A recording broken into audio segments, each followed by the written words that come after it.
Halo, saya Hari Kurniawan. Pada saat saya membuat video ini, tanggal 30 Maret 2020, wabah COVID-19 telah menjadi ancaman yang begitu mengerikan di kurang lebih 200 negara yang terjangkit virus ini. Dimulai dari Cina, Indonesia pun ternyata tidak kebal dari virus ini dan harus mengalami perlambatan ekonomi dan mengalami bukan lagi ketidakpastian tapi juga ketakutan akan runtuhnya ekonomi nasional dan yang pasti juga terdampak dari ekonomi dunia yang mengalami kesulitan. Baik, ada beberapa bahasan yang menarik untuk kita cermati ya. Kita bicara soal bisnis, tentu kita juga bicara soal beberapa fungsi manajemen. Saya mulai dari keuangan. Pola manajemen keuangan atau konsep manajemen keuangan itu sebenarnya ada pada tiga konsep besar atau tiga fungsi besar. Satu, fungsi pendanaan, kedua, fungsi investasi, ketiga, fungsi bagaimana perusahaan memakmurkan para pemegang saham ya. Mereka bekerja untuk memperkaya atau meningkatkan kesejahteraan para pemegang saham. Apakah fungsi keuangan dan kinerja keuangan mengalami penurunan? Oh ya, jelas. Kita bicara soal perusahaan, kita bicara soal bisnis, maka kita juga harus memperhatikan pola konsumsi masyarakat yang sangat berubah. Kita dikejutkan oleh beberapa perubahan ini, seperti halnya kita sedang mengalami kondisi perang, ya, di mana orang harus di rumah aja, harus stay at home, work from home, harus membatasi mobilitasnya, bahkan harus memberi jarak ya ketika berbicara dengan orang lain yang disebut sosial atau sekarang dirubah jadi physical distancing ya. Ya, keuangan ini yang penting adalah untuk menjaga kinerjanya dibutuhkan arus kas masuk atau cash inflow. Ya, kalau kita bicara soal perusahaan, keuangan perusahaan, kita membutuhkan yang namanya cash inflow atau arus kas masuk. Terganggu jelas karena cash inflow ini kalau kita dalam ilmu marketing itu terjadi karena ada transaksi dengan konsumen. Ya, ada penjualan yang terjadi ketika kita perusahaan menawarkan produk yang berupa barang atau jasa, kemudian ada banyak pasar atau banyak konsumen yang melakukan transaksi, maka terjadilah cash inflow untuk perusahaan. Nah, sekarang dengan mobilitas dibatasi, kemudian pertemuan antara manusia dengan manusia lain itu sangat juga harus diberi jarak, kemudian orang tidak bekerja, beberapa sektor bisnis juga harus terhenti, terutama untuk bisnis yang berhubungan dengan tingkat mobilitas tinggi seperti transportasi, pariwisata, dan bisnis yang berhubungan dengan mengumpulkan orang banyak seperti event organizer ya, itu kena dampak langsung, tidak terkecuali sektor pendidikan ya, karena kita bicara soal berkerumunnya orang banyak di satu tempat ya. Di sektor pendidikan, walaupun sekarang zaman online, ketemu langsung atau tatap muka langsung tetap sangat menjadi andalan masyarakat, terutama masyarakat Indonesia ya. Baik, jadi keuangan ini terkena dampak karena pola konsumsi yang dibatasi. Nah, sekarang strategi yang penting adalah apakah perusahaan Anda atau bisnis Anda, ini kita bicara soal bisnis dulu ya sebelum kita bicara soal personal, itu punya cash yang cukup, ya, punya cash yang cukup untuk mengantisipasi gejolak ekonomi yang tidak pasti ini, ya. Maka cash is the king sekarang, ya. Ya, jadi kalau misalnya bisnisnya itu hanya banyak memiliki kekayaan tapi berupa aset yang tidak gampang dilikuidasi, ini akan jadi masalah. Kita tahu seperti yang tidak gampang dilikuidasi ya, seperti properti ya, bangunan, kemudian mesin, ya, tanah dan lain sebagainya. Ya, karena dalam kondisi-kondisi tertentu seperti kondisi yang sangat khusus seperti ini, cash itu menjadi membuat perusahaan lebih tenang ya, tidak gampang untuk harus melakukan langkah-langkah drastis kalau cashnya cukup kuat. Nah, tapi ingatlah, setiap kali ada krisis itu selalu ada opportunity. Maka sekarang adalah kesempatan bagi para marketer bagi para entrepreneur untuk memutar otak, berkreativitas. Kira-kira perusahaan ini bisa melakukan apa untuk mengisi kebutuhan dan keinginan masyarakat yang sedang di rumah aja. Ya, kalau kita bicara ilmu pemasaran, maka kita bicara soal tren. Ya, apa sih tren yang sekarang muncul ketika masyarakat dilanda kepanikan seperti ini?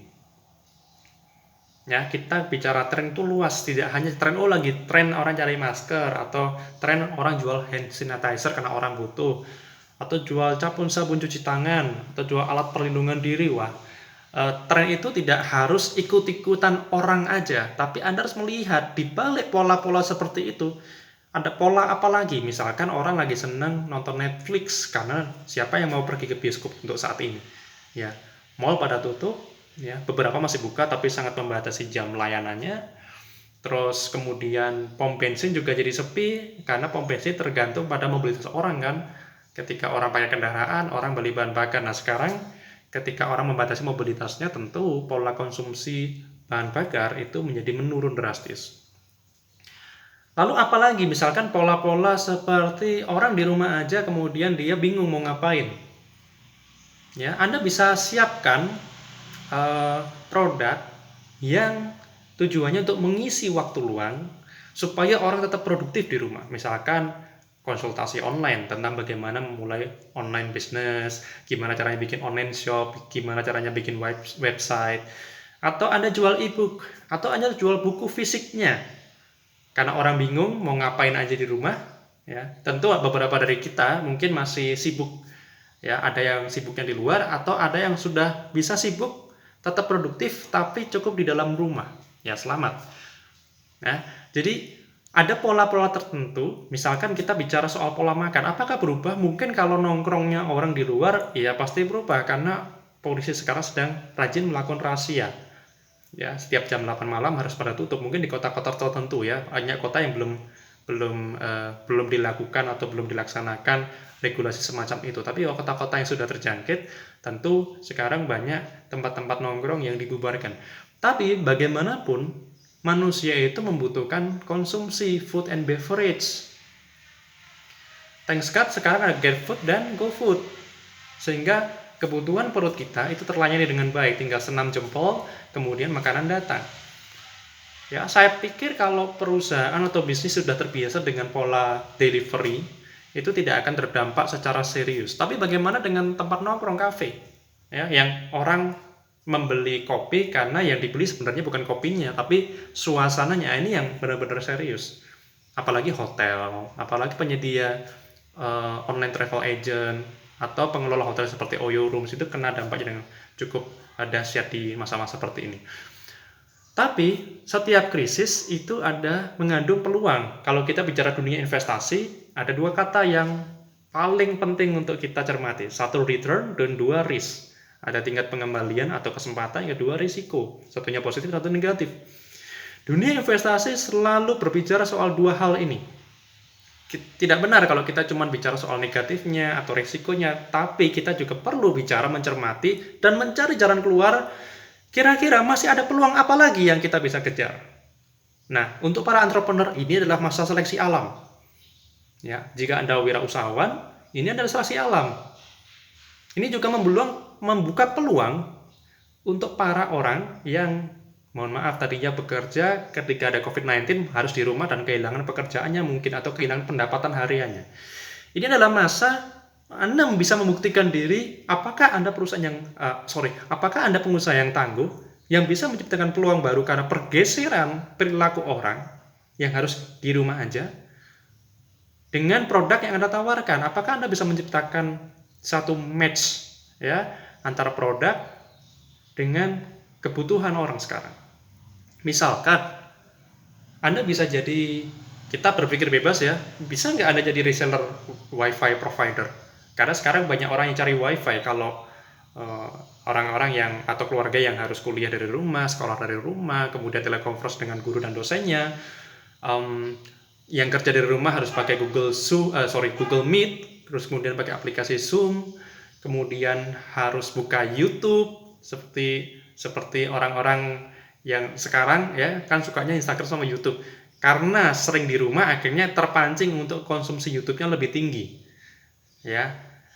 Nah, apakah Anda bisa melihat peluang itu? Karena dunia wirausaha adalah dunia yang kreatif. Kita harus berpikir secara kreatif.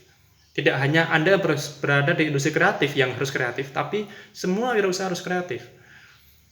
Ada yang menurun? Ya, banyak. Omset menurun, omset para pedagang baju yang di mall, karena orang sekarang tidak berpikir untuk beli fashion, beli produk-produk fashion. Tapi masalah makanan itu, ya, itu saya pikir kebutuhan primer, tapi fashion mungkin enggak, atau dibatasi. Ya, tapi Anda bisa melihat peluang lain ketika pola konsumsi terhadap produk-produk yang sekunder menurun, ya produk-produk tersier seperti pembelanjaan wisata menurun, ada yang naik, yaitu adalah konsumsi konten sosial media.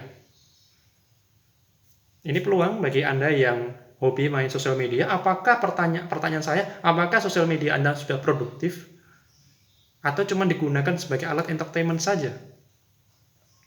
Jika belum, ini kesempatan Anda menjadi pengusaha baru di dunia digital, di dunia online. Ya. Nah, apalagi potensinya? Misalkan orang sekarang ketakutan karena corona. Orang ketakutan, orang yang punya masalah adalah peluang. Tapi jangan sekali-sekali Anda menggunakan kesempatan ini untuk meraup untung besar dan membuat orang menderita, seperti penimbunan contohnya. Panic buying di beberapa kota seperti Jakarta sudah terjadi dan menimbulkan orang menimbun makanan. Ya, bagi yang mampu itu Anda bisa ngelakuin itu, tapi bagaimana yang tidak mampu yang harus membeli eceran? Atau orang yang menimbun masker, sampai sekarang masih banyak orang yang menimbun masker sampai 50 box di rumah. Ya, ingat corona ini seperti wabah-wabah sebelumnya, SARS, kemudian ada Ebola yang di Afrika waktu itu ya. Itu tidak akan selamanya. Jadi percuma jika Anda menimbun banyak barang, toh nanti juga nggak akan kepake. Ya, jadi lebih baik berikan kepada yang memerlukan. Nah, yang saya maksud dengan menciptakan peluang itu bukan menciptakan peluang di tengah penderitaan orang, tapi mengisi kebutuhan orang sehingga orang itu merasa lebih baik. Contoh, sekarang orang mulai aware, ini ada sisi positif dari COVID-19 ya, orang mulai aware sama kesehatan. Nah, ada peluang nih, yang sekarang gymnya sepi, Anda bisa jual peralatan atau bisa bikin konten atau bisa jadi personal trainer bagi orang-orang yang mau olahraga di rumah. Anda bisa jual paket bundlingnya dengan alatnya, dengan vitaminnya, misalkan suplemennya, itu jadi peluang yang bagus. Dan masih banyak peluang yang lain yang Anda bisa cari idenya di YouTube, di Google, itu masih banyak. Jika Anda mau berusaha, pasti banyak. Anda bisa memulai bisnis untuk pengalaman Anda jual online, Anda bisa ngajarin orang untuk caranya bikin online shop laris misalkan. Ya, masih banyak yang lain. Tentu keahlian Anda harus Anda explore. Tapi memang ada keterbatasan bagi orang yang bisnisnya harus offline. Contoh, Anda bisnisnya massage, selama ini melayani panggilan massage, atau Anda bikin ruko, kemudian ada banyak orang yang datang untuk massage gitu ya. Ya nggak bisa massage online ya. Ya, massage itu kan nggak bisa ditransfer kecuali Anda datang ke rumah, terus dengan standar kelengkapan khusus Anda massage orang. Artinya ada beberapa bisnis yang memang nggak bisa, seperti pariwisata. Nah, karena sekarang wisatanya wisata online dengan konsumsi konten itu tadi. Ya, mau nggak mau harus berubah konsep bisnisnya. Jadi tinggalkan dulu sementara, ya tinggalkan sementara itu tentang ideal bisnis, konsepnya, bisnis modelnya mungkin harus diganti, bahkan total mungkin harus diganti. Jadi jangan ragu untuk mengganti kalau itu memang diperlukan. Yang penting cash flow bagus. Di sisi administrasi pemasaran, ini juga penting kita menyediakan data yang akurat soal pola perubahan konsumsi masyarakat. Karena kalau kita bicara masyarakat di ilmu bisnis, kita bicara soal mereka sebagai pasar, atau mereka punya daya beli yang harus kita persuasi begitu ya, supaya spendingnya atau yang mereka keluarkan, finansial mereka keluarkan itu lari ke produk kita, kan begitu ya. Nah, apa pentingnya tugas administrasi pemasaran sekarang? Begini, Administrator pemasaran itu tugasnya bukan hanya merekap penjualan, seperti penjualan toko, atau merekap pertanyaan konsumen di di toko atau di kantor ya, atau membuat chart atau proposal bisnis atau MOU atau marketing plan ya. Administrator pemasaran itu lebih luas di era 4.0. Karena sekarang pentingnya administrator pemasaran itu lebih ke arah data untuk menunjukkan tren perubahan behavior pasar kita. Yang tren itu akan menjadi kajian atau bahan analisa bagi para manajer sebelum mengambil keputusan dan menyiapkan strategi baru untuk bisa survive. Kita sekarang lagi di zaman yang kita harus survive. Ya, maka sementara tinggalkan dulu idealisme bisnis yang kemarin. Ya, mungkin bagi para startupper itu sedang menyusun bisnis yang ideal. Sekarang yang penting cash flow dulu, kasih makan ke para manajer keuangannya dulu. Ya, artinya kasih makannya dalam arti keuangan ini harus bergerak, keuangan perusahaan. Jadi keuangan adalah darahnya perusahaan. Ya, kalau nggak ada keuangan, kalau nggak ada uang, nggak ada kemampuan finansial, ya stop operasional perusahaan. Maka administrasi pemasaran itu bertugas bekerja sama dengan sistem informasi perusahaan untuk menyiapkan data secara akurat, real time. Apa pola yang berubah? Masyarakat butuh apa sekarang? Masyarakat ingin apa? Dan masyarakat harus dipenuhi harapannya seperti apa? Ya, harapan-harapan apa yang harus dipenuhi? Sehingga ini untuk menyelamatkan kondisi finansial perusahaan, ya, sehingga perusahaan tetap harus bisa beroperasi. Baik, jadi kita bicara soal administrasi, kita bicara soal data, kita bicara soal bagaimana kita menghimpun data dari e-commerce, dari internet. Ya, sekarang mungkin yang kencang bisnis e-commerce karena orang pengen barang yang dia mau dikirimkan langsung via ekspedisi. Nah, inilah peran. Jadi administrator keuangan, administrator pemasaran itu harus mencermati transaksi yang terjadi di e-commerce. Mencermati apa yang menghalangi orang untuk tidak bertransaksi. Apa yang harus disiapkan sehingga orang itu lebih yakin untuk tetap beraktivitas di rumah, tapi tetap produktif. Di rumah aja, tapi produktif dan progresif. Bantu kepentingan mereka. Inilah saatnya para entrepreneur berpikir kreatif. Karena entrepreneurship itu bukan hanya entrepreneur yang berada di industri kreatif yang harus kreatif, tapi semua entrepreneur di kondisi yang tidak pasti dan bahkan dilanda kecemasan seperti ini harus berpikir kreatif. Kira-kira orang itu sedang membutuhkan apa yang perlu Anda siapkan produknya. Maka sekarang dunia investasi juga mengalami ya tentu ya ketakutan yang luar biasa. Di tengah ketakutan itu yang saya amati setiap kali ada krisis keuangan, krisis finansial selalu ada peluang. Setiap kali ada krisis ada peluang. Karena ingat return and risk. Return adalah hal yang positif, tingkat pengembalian investasi. Risk ada resiko. Tolong amati dengan bantuan dari orang-orang di sistem informasi. Jadi orang keuangan ini harus sangat dekat dengan orang pemasaran, ya.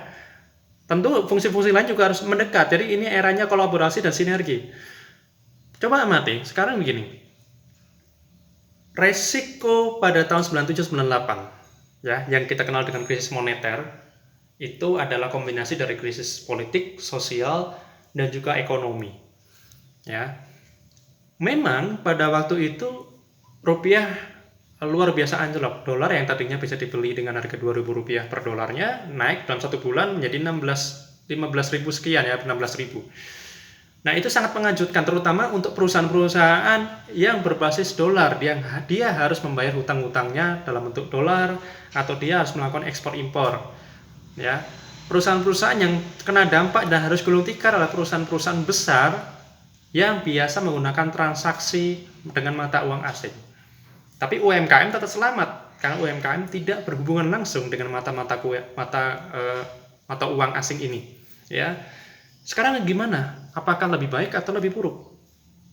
Kalau saya amati memang lebih mengkhawatirkan karena begini. rupiah, selain rupiah kemarin jatuh ya sampai 16.000, sempat 16.000. Sekarang pola konsumsi masyarakat, pola mobilitas masyarakat itu sangat dibatasi.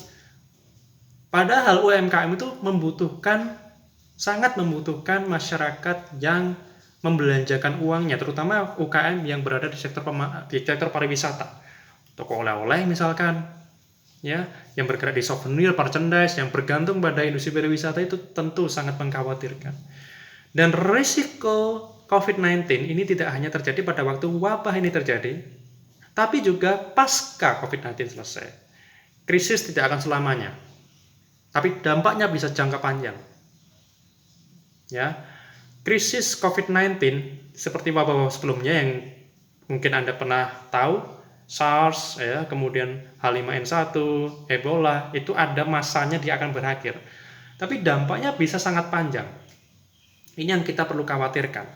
Nah, bagaimana kita melihat ini? Maka para investor harus melihat sekarang, apakah Anda harus hold atau Anda harus diversifikasi untuk mengamankan keuangan Anda, finansial Anda.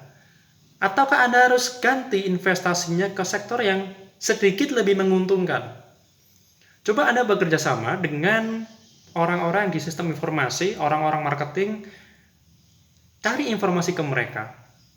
Apa sektor yang masih punya return on investment yang cukup lumayan? Atau paling tidak masih positif, atau paling tidak bertahan? Ya, ketika Anda investasikan uang Anda, paling tidak ini tidak terjun bebas begitu. Ya, amankan aset Anda. Nah, kalau kita bicara soal sektor investasi memang cukup memprihatinkan. Sejak awal 2020 itu kita bicara investasi, kita bicara sentimen pasar ya. Kita dihadapkan pada sentimen-sentimen negatif. Ya. Sepertinya belum ada positif yang sangat signifikan yang mengkatrol pasar ini. Contoh, akhir tahun lalu kita dihadapkan pada isu perang dagang Cina dan Amerika yang itu terus terang cukup menggerus pasar modal kita, ya. Karena dua raksasa ini sedang perang dagang, itu cukup menggerus pasar modal kita. Kedua, kita dihadapkan pada isu perang antara Amerika dan Iran pada waktu itu. Itu juga cukup mengganggu sektor keuangan dunia. Sekarang ditambah lagi dengan COVID-19 yang memperparah kondisi keuangan global. Indonesia sebagai negara yang terkoneksi dengan negara lain tentu sangat dipengaruhi oleh kondisi keuangan dunia. Tidak bisa berdiri sendiri. Nah, sekarang pertanyaannya, apakah kita siap? Apakah para entrepreneur siap, para wirausahawan siap untuk menciptakan peluang atau dia bisa bertahan, punya kemampuan untuk bertahan di tengah krisis yang penuh kecemasan ini? Apakah para manajer keuangan itu bisa mengantisipasi? Apakah manajer keuangan itu memiliki kas yang cukup untuk mempertahankan operasional perusahaan atau menjaga perusahaan ini supaya tidak bangkrut? Nah, disinilah letak cash is the king. Cash itu raja, penting sekali. Karena percuma kalau perusahaan Anda kaya, tapi kaya aset yang susah dilikuidasi sekarang. Ya, seperti harta tidak bergerak ya, rumah, gedung, tanah, kemudian mesin ya. Kemudian fungsi-fungsi yang lain, manajer investasi mampu nggak melihat peluang yang masih memiliki return on investment yang cukup baik, atau paling tidak masih kondusif, di mana pentingnya kita untuk mempertahankan kekayaan perusahaan atau kekayaan pribadi kita.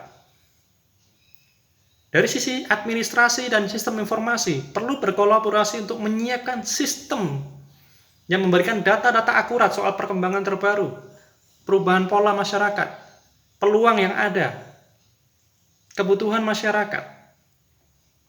Anda bisa amati, dengan era digital itu bisa ambil data dari banyak sektor. Anda buka Tokopedia aja isinya sudah banyak data di situ. Anda bisa lihat produk-produk apa yang lagi laku terjual. Atau produk-produk apa yang kira-kira akan laku terjual ketika work from home ini bertahan 2 bulan lagi. Ya kita doakan bersama semoga ini cepat ya, supaya cepat berakhir COVID-19 ini nggak terlalu lama. Tapi kalau itu pun terjadi, pola konsumsi masyarakat yang biasanya boros pada waktu Lebaran membutuhkan prediksi dari orang-orang di sistem informasi dan orang-orang yang bergerak dalam administrasi pemasaran dan penjualan. Data-data apa yang perlu Anda sajikan? Anda bikin infografisnya, Anda bikin chartnya, sehingga para manajer bisa melihat atau menganalisa, kemudian memutuskan, menyusun strategi, dan mendelegasikan ke orang-orang yang kompeten di bidangnya masing-masing. Siapa yang jago marketing? Siapa yang jago di finance? Siapa yang jago untuk mengelola HR, human capital, human resources dengan baik? Siapa yang jago men-turn over bisnis, merubah sistem bisnis atau merubah bisnis modelnya sehingga kondusif di masa-masa COVID-19 yang susah ini. Sekarang inilah pelajaran buat kita semua. Sepanjang tahun lalu 2019 kita disibukkan oleh pembahasan industri 4.0. Malah ada beberapa universitas dan perusahaan yang sudah membahas 5.0. Sebelum ke 5.0, pertanyaan besarnya adalah apakah kita sudah benar-benar siap di industri 4.0 ini? Karena yang saya amati, banyak perusahaan, bukan hanya yang kecil, tapi yang sudah settle, kaget ketika karyawannya dipaksa pemerintah harus work from home. Ternyata setelah work from home 1 minggu, perusahaan ini mengalami kondisi produktivitas yang menurun drastis.